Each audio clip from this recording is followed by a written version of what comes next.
There are the Sacklers, the family that controls Purdue Pharma, the maker of OxyContin. There are the doctors who ran pill mills, and the rogue pharmacists who churned out opioid orders by the thousands. But the daunting financial muscle that has driven the spread of prescription opioids in the United States comes from the distributors, companies that act as middlemen, trucking medications of all kinds from vast warehouses to the hospitals, clinics and drugstores. The industry's giants, Cardinal He, McKesson and AmerisourceBergen, are all among the 15 largest American companies by revenue. Together, they distribute more than 90% of the nation's drug and medical supplies. New civil suits from the attorneys general in New York, Vermont and Washington state accuse distributors of brazenly devising systems to evade regulators. They allege that the companies warned many pharmacies at risk of being reported to the Drug Enforcement Administration, helped others to increase and circumvent limits on how many opioids they were allowed to buy, and often gave advance notice on the rare occasions they performed audits. 3/4 of prescriptions at a Queens pharmacy supplied by Amerisource were written by doctors who were later indicted or convicted, the New York complaint said. For more than 5 years, Cardinal shipped to a pharmacy with the highest OxyContin volume in Suffolk County, New York, despite continually flagging its orders as suspicious. McKesson kept shipping to 2 pharmacies 6 years after learning that they had been filling prescriptions from doctors who were likely engaging in crimes. The shipments stopped only last year, after the doctors were indicted. How do the CEOs of these companies sleep at night? Bob Ferguson, Washington's Attorney General, said at a recent news conference. Image executives of drug distribution companies testified before a House hearing on the opioid crisis in May 2018. From left, George Barrett of Cardinal He, Dr. Joseph Mastandrea of Miami Lucan Inc., John Hammergren of McKesson, J. Christopher Smith of H.D. Smith Wholesale Drug Company, and Stephen Collis of AmerisourceBergen Corporation. Credit Alex Brandon, Associated Press. Now, in what could be a test case, the United States Attorney's Office for the Southern District of New York and the DEA are wrapping up an investigation that appears likely to result in the first criminal case involving a major opioid distributor, Rochester Drug Cooperative, one of the 10 largest. People familiar with the matter said. The investigation began with an examination of possible crimes including wire and mail fraud and various drug violations, according to 3 people with knowledge of a federal grand jury subpoena served on Rochester in 2017, but it remains unclear what charges might be brought. The state lawsuits also present evidence that government at all levels has been ineffective at policing the distributors. For the first decade of the crisis, the 3 largest companies did not even have meaningful programs to monitor suspicious orders, despite being required by federal law to track narcotics and to look out for spikes in orders and cash payments. Since then they have promised and failed to build robust systems to prevent widespread opioid abuse. The distributors rebutted the new allegations. "We reject the state's suggestion that our employees circumvented safeguards to increase sales." Kristen Chasen, a spokeswoman for McKesson, said in a statement. Cardinal, in its statement, said it had developed and implemented a constantly adaptive and rigorous system to combat controlled substance diversion. Amerisource put the onus on the DEA, which, it said, receives data on all orders shipped and notifications of suspicious ones. It defies common sense for distributors such as AmerisourceBergen to be singled out, the company said in a statement. In 2 decades since OxyContin was introduced in 1996, there have been nearly 218,000 overdose deaths related to prescription opioids, according to the Centers for Disease Control and Prevention. While overdose deaths continue to rise, the number of opioid prescriptions has been falling since 2012, but that is mostly because of a classification change that made drugs like Vicodin, which mix opioids with milder drugs, Schedule II narcotics, which placed more restrictions on prescribing them. OxyContin, the powerful narcotic that is the main ingredient in OxyContin, was already a Schedule II drug and its sales have continued to rise, according to figures compiled by IQVIA, a health data provider. The three largest distributors sold 1.6 billion OxyContin pills in New York alone between 2010 and 2018. It was distributors, said the Office of Attorney General Letitia James of New York, who jammed open the floodgates. Image a page from the complaint filed by the New York Attorney General's office. A lack of deterrence in 2017, after years of allegedly flouting legal requirements to monitor suspicious orders of opioids, McKesson agreed to a $150 million settlement with the Justice Department, a record for a distributor. For most businesses, $150 million would be a lot of money. At McKesson, it was less than the $159 million retirement package the company granted its longtime chief executive, John H. Hammergren, in 2013. After a public backlash, a Forbes headline asked if it was the world's most outrageous pension deal. The company later reduced the package to $114 million. It was among a string of settlements, and others came far cheaper. In 2008, McKesson, which supplies Walmart, paid $13.25 million, and Cardinal, the main CVS supplier, paid $34 million to settle federal claims that they had been filling suspicious orders. Before 2007, only 2 of Cardinal's roughly 40,000 employees were dedicated to addressing the problem, according to court filings. One McKesson compliance officer complained that asking for resources was like asking for a Ferrari, according to New York's lawsuit. More settlements followed, but little changed. Cardinal paid a total of $64 million in settlements with the Justice Department in 2012, 2016 and 2017, with similar agreements struck by its rivals. The policing of opioid sales continued to be largely delegated by law to the distributors. The companies created order volume thresholds for different drugs that would trigger reporting to the DEA, but some were so lofty that they resulted in relatively few such reports, the complaints said. Or they worked around them. In one industry practice, known as cutting, Cardinal canceled pharmacy orders that exceeded a threshold, and allowed a subsequent, often smaller order. Vermont's complaint said. Image the headquarters of Rochester Drug Cooperative in Rochester.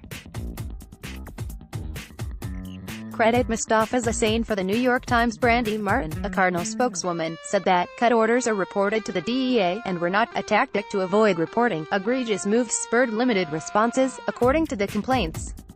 McKesson allowed one pharmacy a 5-fold OxyContin increase over 6 months, then refused another request for an 80% increase.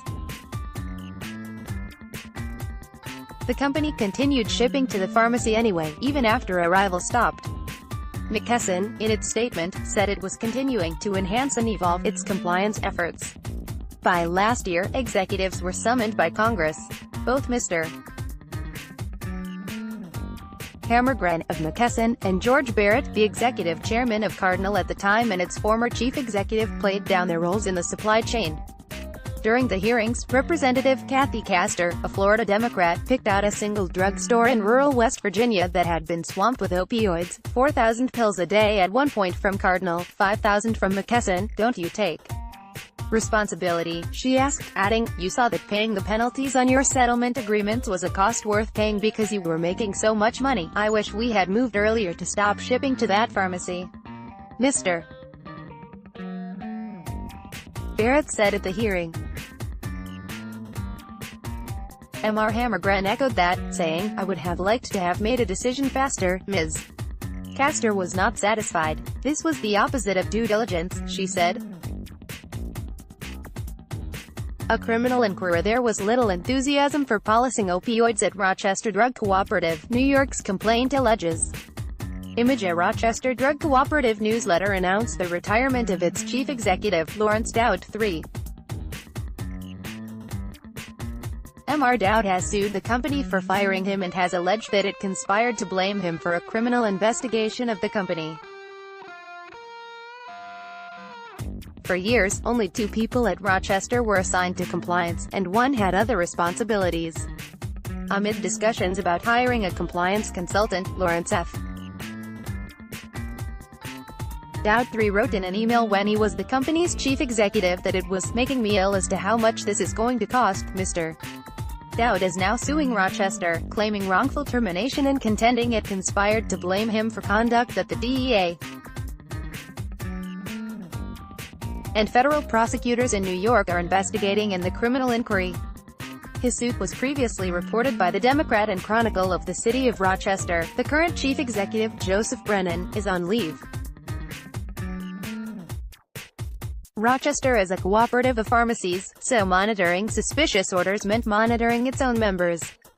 But it had practices that were similar to those of its larger rivals. Rochester's upper limits on how many pills pharmacies could buy were, invariably so high that customers could not reach them unless their order volumes tripled from their historical purchasing patterns, rendering the system virtually useless. New York alleges. Sales were brisk. Between 2010 and 2018, Rochester sold 143 million OxyContin pills in New York. The company added a Queens pharmacy with numerous cash buyers as a customer in 2016. The pharmacy was also filling prescriptions from out-of-state doctors and one who had been arrested over OxyContin prescribing practices, the complaint says. In 2013, Rochester continued shipping to a pharmacy run by a pediatrician who had surfaced in headlines as running a pill mill, according to the complaint. In an email, one Rochester consultant called the situation a stick of dynamite waiting for the DEA to light the fuse. The shipments continued. In $360,000 settlement in 2015, Rochester admitted that it had failed to report thousands of opioid transactions over 5 years. The subsequent criminal inquiry sought records including loans and lines of credit that Rochester had extended to its customers, according to people with knowledge of the 2017 subpoena. Criminal charges are soon expected, with the company and current and former executives under scrutiny, the three people familiar with the matter said. They, like those with knowledge of the subpoena, spoke on the condition of anonymity because of the developing investigation. Such a prosecution would appear to be the first time a major distributor has been held criminally responsible in connection with opioids. Image Attorney General Letitia James of New York announcing the state's lawsuit against opioid manufacturers, the Sackler family and opioid distributors last month. Credit Timothy A. Clary, Agence France Presse, Getty Images DDEA, and the Office of Jeffrey S. Berman, United States Attorney for the Southern District of New York, declined to comment on the inquiry. Jeff Eller, a Rochester spokesman, declined to answer specific questions, citing the investigation, but he said that Rochester's compliance department is more than 6 times larger than it was in 2013 and that the company will continue to make a significant investment. A failure to regulate Louis Kristofi's opioid of choice was Actic, a powerful fentanyl lollipop. He allegedly left wrappers around the office, which was a bad idea, since he was a senior investigator for the Bureau of Narcotics Enforcement, a branch of the New York State Department of Health that monitors opioid sales. Mr. Kristofi's fentanyl use was noticed at work by several other investigators and was among the topics of a 2008 report issued by the state inspector general that raised concerns about the bureau, where many investigators reported a pharmacist. Mr. Kristofi, who left the bureau at the time, said he had a legal prescription and never used opioids on the job. States have had trouble policing opioid use, even among their own. Like similar agencies elsewhere, the New York Narcotics Bureau was ill-equipped, with fewer than 20 investigators overseeing distributors and manufacturers, along with the state's 5,586 pharmacies and more than 120,000 prescribers. Kenneth Post, a former director of the Bureau, said it does not belong in the health department, which has close ties with healthcare providers. They're policing their own, and it doesn't work, said Mr. Post, who left the agency in 2010. The health department called him a disgruntled former employee. Image Louis Kristofi, a senior investigator at the Bureau of Narcotics Enforcement, removing the tarp from his illegally parked Corvette in 2008. Mr. Kristofi's fentanyl use was among the topics of a state inspector general's report that year. Reddick. New York State Inspector General. A 2012 audit by the State Comptroller's Office found that the Bureau had overlooked hundreds of thousands of flawed opioid prescriptions over 2 years.